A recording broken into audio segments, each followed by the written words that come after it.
I'm committed to Plainville as my forever home, and I hope to advocate on behalf of the residents and business owners, if elected, in support of my belief in lifelong learning. I attended a planners training conference this past weekend. Tom was also there, so that we could learn more about zoning, because the two of us are very serious about this, running for this role.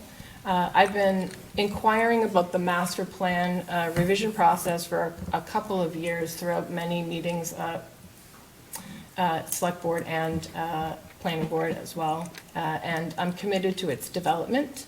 I've been going door to door since the end of February, encouraging residents to fill out the master plan survey and listening to their concerns and issues regarding the town and the development, both on the commercial and residential side. I pledge to conduct impartial research proposals and collaborate with the other members of the board to mitigate resident concerns and issues to promote best outcomes for the town and the applicant as well.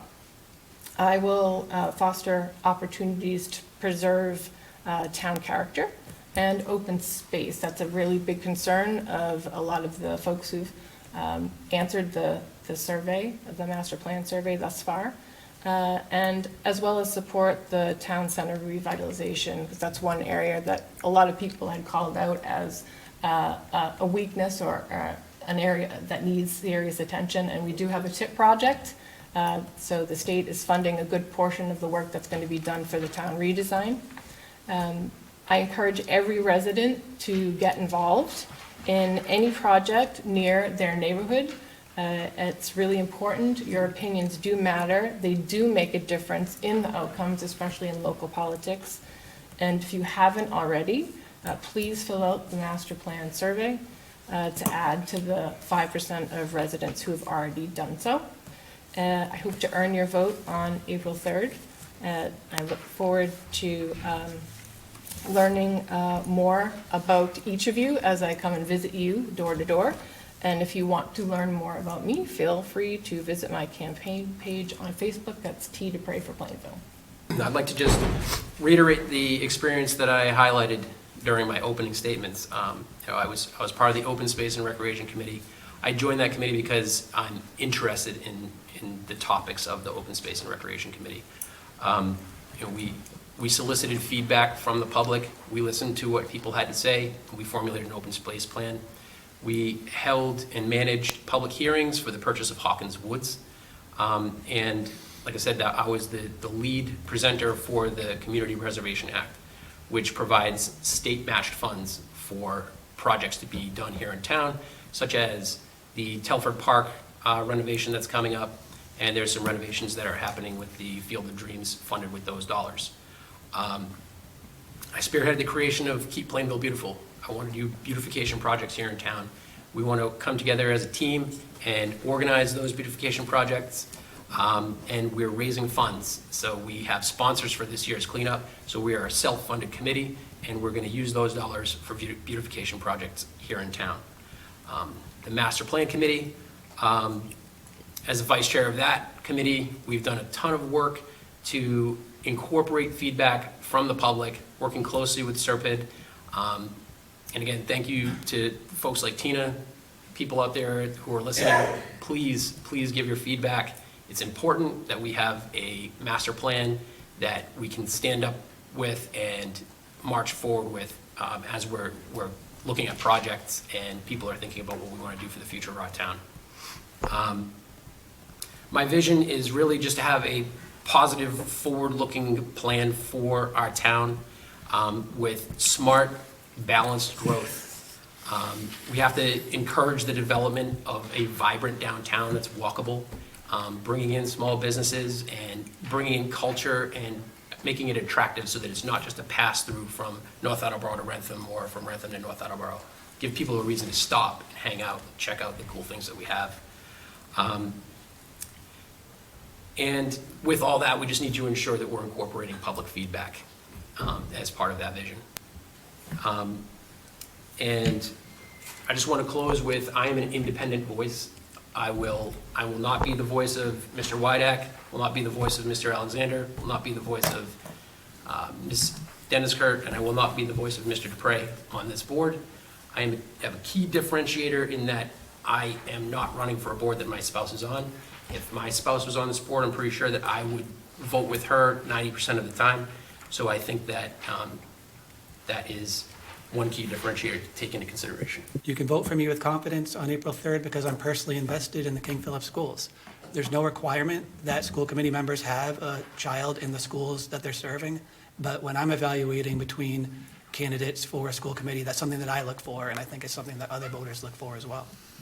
Relatedly, I'm an active volunteer at the King Philip schools and in the King Philip community. Again, there's no requirement that you volunteer in the schools that you want to serve, but it's something that I look for, and I think that it's something that's solidly in the plus column.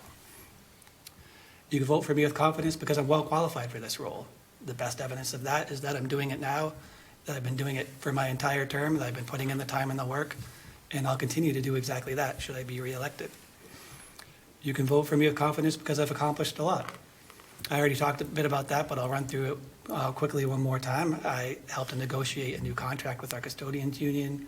I helped to update our goals. I helped to update our policies to better align with Massachusetts state law. And I helped to I helped to interview and select a new superintendent. Again, more important than what I've accomplished is what I've learned. One thing that I've learned one of the goals for my next term, should I be reelected, is exactly how the subcommittees work. A lot of the work that happens at the school committee happens at the subcommittee level, and that's somewhat invisible. A lot of that work is invisible if you only watch the full committee meetings. One thing that I've learned is that a lot of that has historically been driven by the superintendent, and one thing that I would like to do is to empower our subcommittees to take on a bit more of an ownership role, to take on a bit more leadership in those areas, and to kind of drive the decisions and the direction that we're going rather than being reliant on the superintendent to direct us. Lastly, you can vote for me with confidence because my motivation for being on this committee is perfectly aligned with the mission of a school committee member. I'm on the school committee because I want to work collaboratively with the administration to help our schools succeed. That's the only reason I'm there. I want to do the work. I've done the work during my current term, and I'll continue to do the work in my next term should I be reelected. So with all of that being said, thank you for listening to my story. Please vote for me on April 3rd. I believe I'm the best candidate for school committee for several reasons. I'm not a politician. I have no agenda. I have no ulterior motive. I'm just a parent who wants the best for his children and all the children in the KP school system. I have diversity of thought.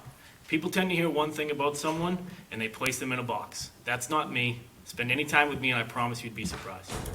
I have a different background than many people on the committee. I'm a blue-collar guy who works in an atmosphere that many of you aren't used to. I see things through a different lens, working with the public and hearing their concerns. I'm approachable and I listen. I've been listening to parents for several years. I listened to them when I decided to run. I listened to them when I got signatures when I dropped off signs. Their concerns are my concerns. Being a parent is difficult. So there's so many things you worry about. You should be able to drop your kids off at school and expect them to learn what we all learned in school. Math, history, science, English, art, physical education, etc. But the last several years I've heard from parents in Plainville, and many say the same thing. Politics don't belong in schools. My politics, your politics, any politics. Those parents want someone who will listen, who will be heard. They deserve a voice. The school system needs to teach kids how to think, not what to think. In all honesty, I'm not comfortable doing this debate. Not because I don't think it's necessary. I believe that people deserve to hear me and see me. That people deserve to hear Greg and see Greg. And I appreciate the time everybody has put into these debates.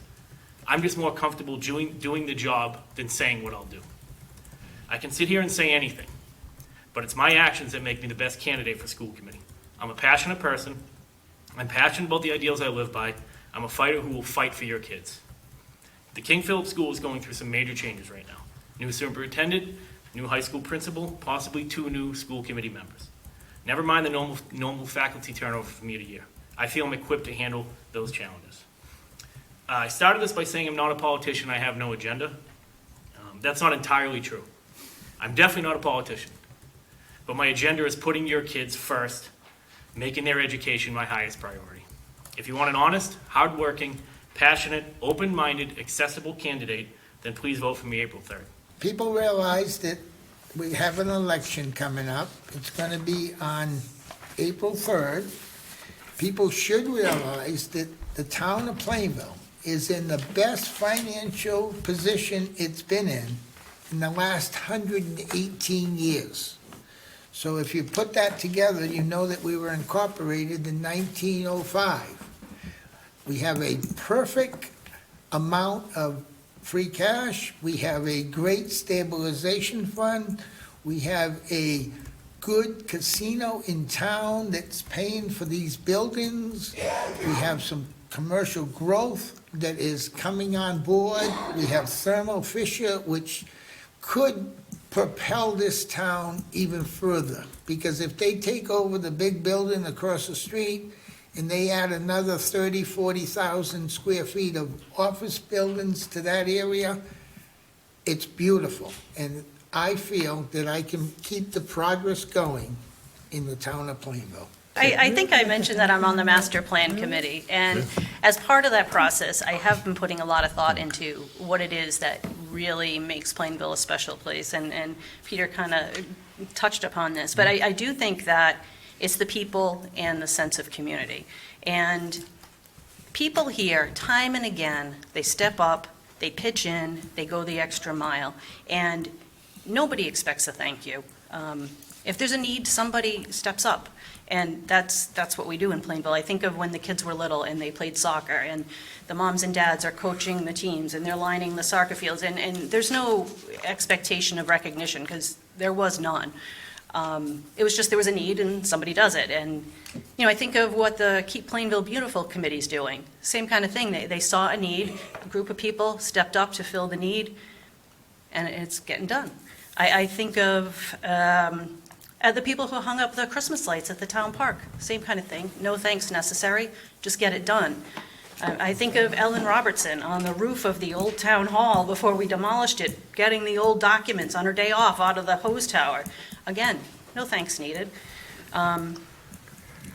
So I've been asked what I hope to accomplish if I'm elected, and the truth is I don't have an agenda. But what I would bring with me are the things that I value. I value this sense of community that is Plainville. I value openness in government. I value honesty in my government officials. I value accessibility of government and participation. And I know the value of $1. And that's what I would bring with me to the select board.